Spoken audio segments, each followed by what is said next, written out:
आता बातमी तुमच्यासाठी अत्यंत महत्त्वाची आहे।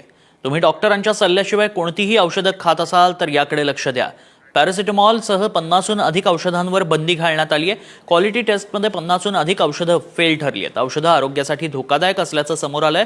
कॅल्शियम आणि व्हिटॅमिन डीच्या गोळ्या उच्च रक्तदाबावर उपचार करण्यासाठी वापरल्या जाणाऱ्या शेल्कल आणि पल्मोसिल इंजेक्शन देखील चाचणीत फेल ठरलंय। महत्त्वाचं म्हणजे ही औषधं देशातील अनेक मोठ्या फार्मास्युटिकल कंपन्या बनवतात, मात्र औषध गुणवत्तेच्या चाचणीत अयशस्वी ठरली आहे।